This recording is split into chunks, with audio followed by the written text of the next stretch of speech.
That's not a comic book. Now that's a comic book. Hi everyone, welcome to another episode of Comic Reviews. I'm Sid Part 2, and I've got, fairly normal size, just a couple books and a trade this week, so should be not a short episode, not a super short, not a short episode, not a super long one either.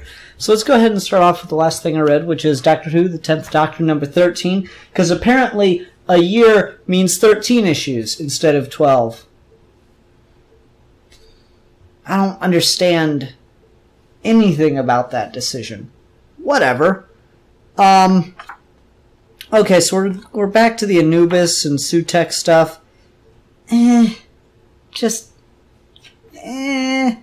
liking it better now, but I'm still not in love with it. Anubis is kind of not quite what you'd expected him to be. He's a little more chill. Like, he's certainly on edge. He's certainly, like, kind of can be dangerous, but he's not super, harsh. I like that the just subtle little things. You see mummies behind him, but they look a lot like the really blocky mummies from the Pyramids of Mars episode. So that was pretty clever. There's some good drama and like tension in this, and there's some interesting stuff being done with Gabby. Not Gabby, with Cindy. Overall, it's just an okay issue for this book, though. It hasn't been super great lately. There have been okay to just alright issues. Nothing bad, nothing super boring. It's just been alright lately, and it's been a while since we really hit something with this. What it is this book used to just be, 2 to 3 issue one-off stories, and now it's become more of a like arcy big event book, and so that's just why I'm not enjoying it as much as I was in the beginning. And that's unfortunate. I don't know. I'll keep reading it because I've enjoyed the series a lot overall. And I might find something better about it as it continues. There is going to be a multi-Doctor crossover story called Supremacy of the Cybermen. So I'll be picking that up. But yeah, I'm not feeling this book. It's just too much of an archy thing, and that's just not my stuff. So, I don't know, I guess I'll hope that it gets better. If this keeps up, if we don't wrap up and just get some much stronger one-off stories, I might drop it. I don't know. It's certainly not bad. It's just not what I was really enjoying about it. And so reading it now is kind of like,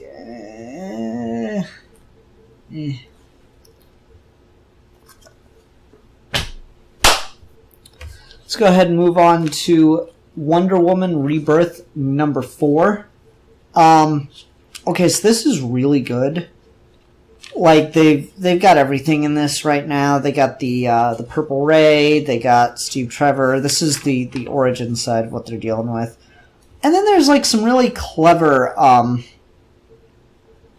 just subtleties in the writing. They're looking at the military patches of SEAL teams that Trevor is on, of the SEAL team that Trevor's on. And they're noting the eagle.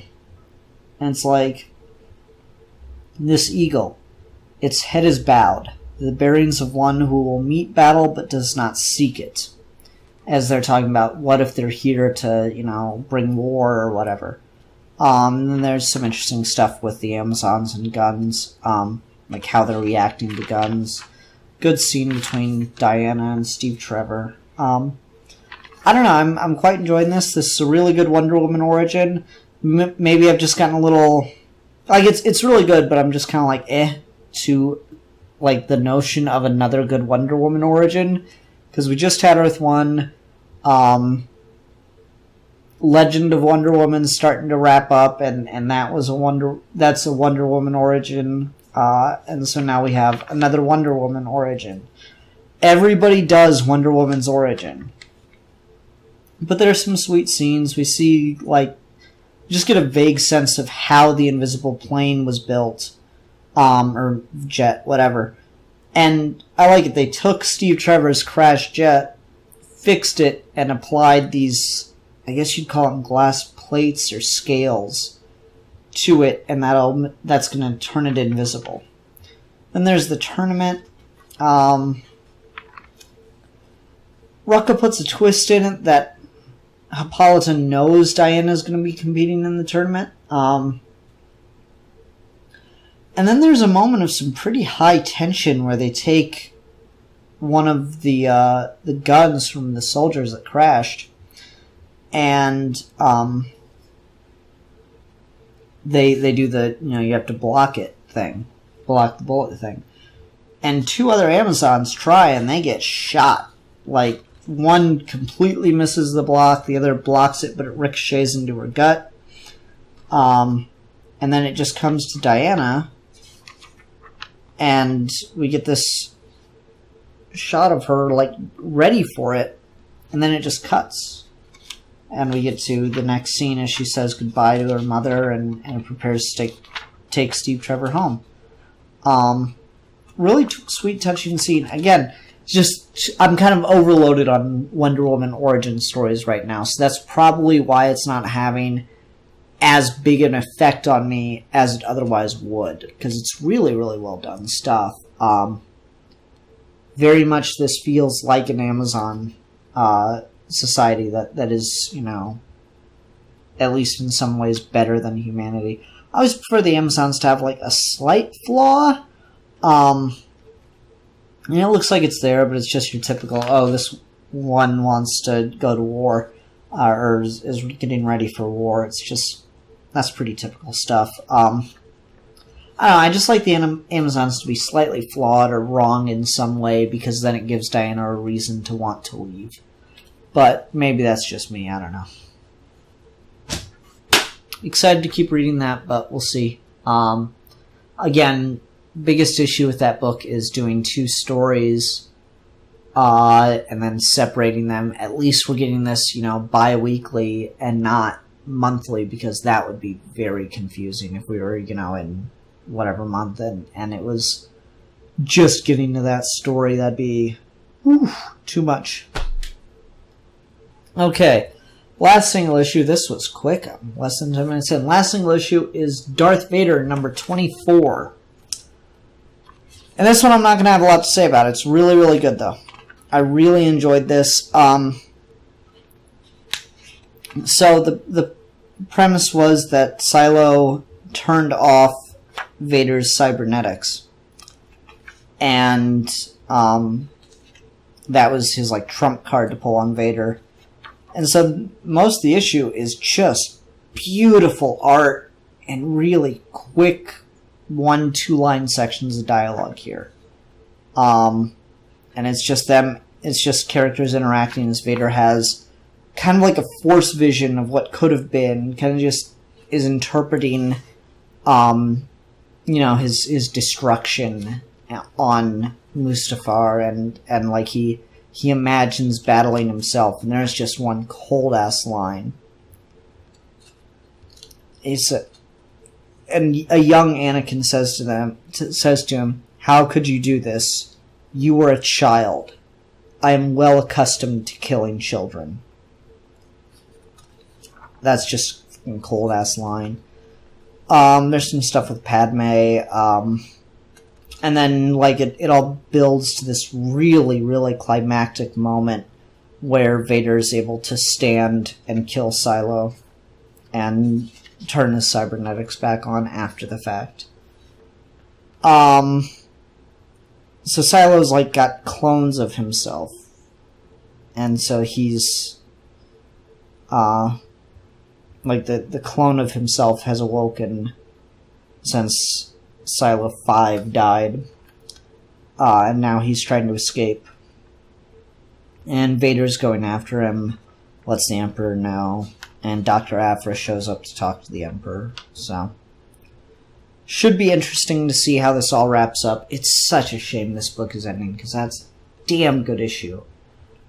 Just like it's almost entirely just shown visually with just quick little bits of dialogue, and you really get a sense for what's going on in Vader's head during it, and I really like that about it. Cool book. It'll be a shame that it's going to end soon. Alright, let's finish up this week with Trade Talk by talking about Green Lantern, Revenge of the Green Lanterns. So this is another one where we get multiple stories. The first one has to do with Mongol and the idea that Hal Jordan's life isn't perfect and that he doesn't have a lot of family left, so he should spend time with the family he has remaining. And it's, him having a reason to go spend more time with Jim and just, enjoy his life because he got it back. In this first story, there's a really cool scene where Green Arrow is out of arrows and Hal, shoots a bunch of constructs into his quiver. I'm bad at this. Yeah, shoots a bunch of constructs into his quiver. I really like that. That was a pretty cool idea. And so Oliver's able to use them. And I know it's happened before in the comics, but it just works here. And there's very much a Jeff Johns, this is kind of just really symptomatic of his writing of, no, you're playing with the toys wrong, let me put it back right. So, technically this isn't Mongol, this is Mongol's son, and Mongol also had a daughter, and they were rivals in the comics for a couple years. But Jeff Johns just doesn't want to fucking deal with that, so he just has Mongol become obsessed with Earth, just like his father, and kill his sister so there's only one Mongol. So it's just pressing the reset button, and yeah, Johns is very guilty of that, but what can you do? Then there's a Batman story with the tattooed man called Branded, and it's just Hal and Bruce working out their differences now that Hal's back. And it's a really good character moment in here for Batman. And just Batman and Green Lantern hanging out together is always really funny, no matter who's writing it. But Johns does have a very good sense of their dynamic and how to write Batman so that he can be funny. They're in the Batmobile, and Bruce is like, we're going to be reaching speeds topping 130. Buckle up. I'm wearing the ring. It doesn't get any safer, Bruce. So he just takes off, and Hal smashes his head against the side of the car. It's like, you're funny. I try. I really like that. Just nice. That's just a really funny scene to me. And then, they take down the tattooed man together. That was alright. Cool action. I don't know. Not a huge fan of it. But the really big moment from this issue is, one, for the art of getting to see Batman with the Green Lantern ring on, but Batman putting on the Green Lantern ring, which, there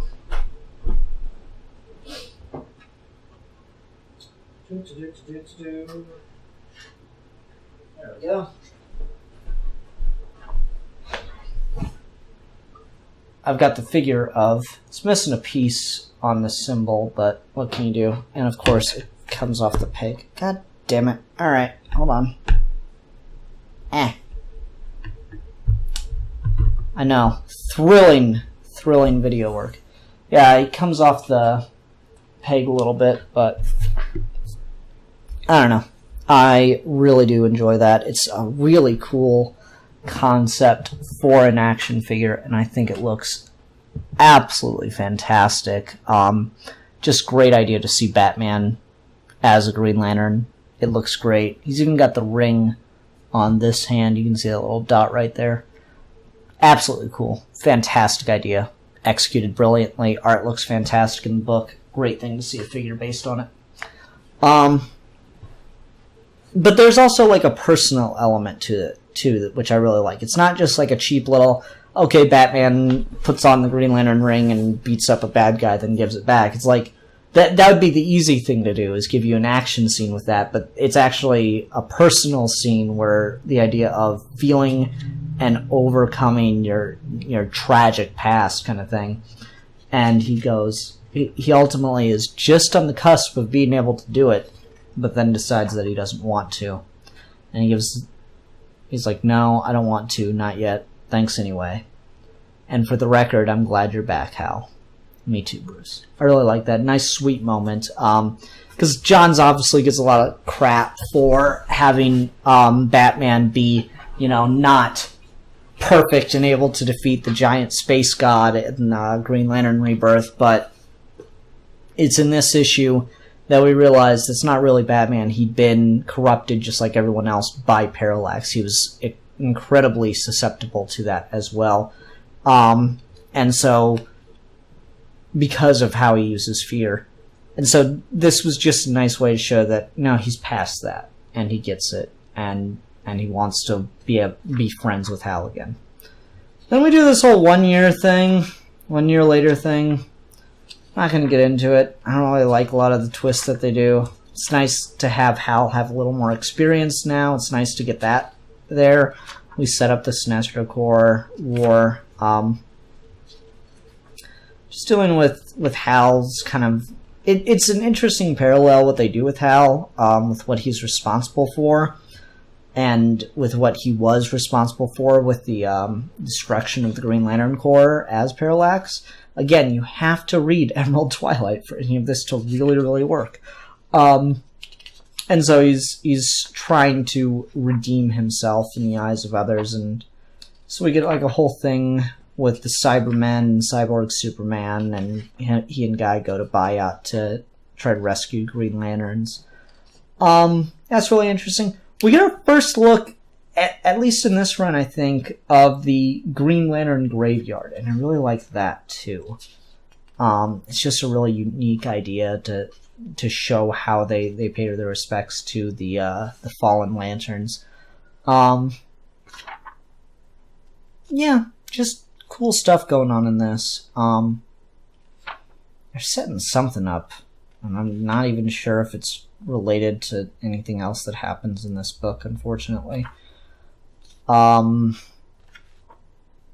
Hal rescues all the Green Lanterns, and the ones that he killed are mad at him. And that part I don't like, that the ones that he killed as on his rampage to Oa, I do not like that they survived. That is a little too get out of jail free for me. I feel like that's over a line. There should still be consequences, and they're certainly still shitty with him for what he did, regardless of his reasoning behind it. But, I still don't like that. There is some tragedy to him having done that and having it be final. Whether or not he thought he was doing it doesn't really matter. It's the gravity of the action in and of itself that was important. And so ultimately he's still responsible for trying to kill him. He just lucked out that they're alive. But again, that part I don't like. I don't think it does. I think it does. It takes too much away. Arisia, they do some retconning with Arisia that, like, I find really stupid. It was during a war between the Corps and a renegade guardian that I first met the Green Lantern of Sector 2815. Her name was Arisia. I dismissed her as a kid too young to be in the Corps. After all, the rookie told me she was 13. Keeping in mind that they slept together. Or had a relationship of some sort.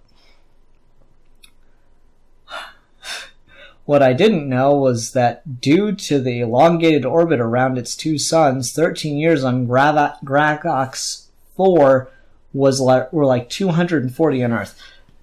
Just... whatever. It would have just been easier to leave her dead, but whatever. And anyway. Hal and them escape. This trade, I like things about it. I'm not in love with it overall. Just generally, there are things in it that I think are quite cool. Other parts I'm kind of like, whatever.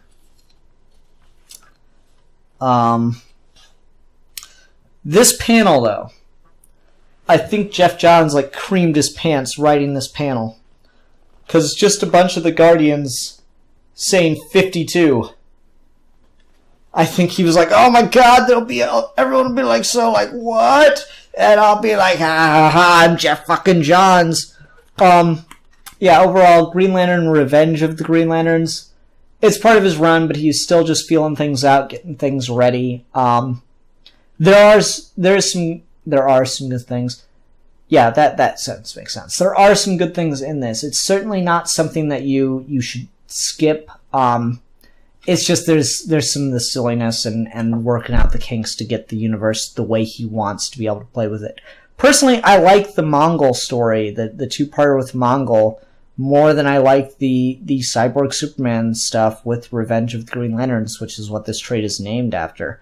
And I really like the Batman story. The first half of this is really the part of this trade that I enjoy and why I think it's worth getting. The Revenge of the Green Lantern story arc, however, it's alright. It's okay. It's weird place and continuity and shit, so what can you do? I don't know. I recommend it for the first half, or first 3 issues. Last half was just okay. Read it anyway. Just do yourself a favor and just get that part over with. Alright, that'll do it for this week's episode of Comic Reviews. Everyone, thank you very much for watching. If you have any suggestions for trades or graphic novels that I should pick up, please leave those in the comments below. If you have any suggestions for weekly series that you'd like, or monthly series that you'd like me to see, that you'd like to see me pick up and review on the show, please leave those in the comments below. I promise to keep an eye out for them, and I will do my very best to get a hold of them. Till next time, bye.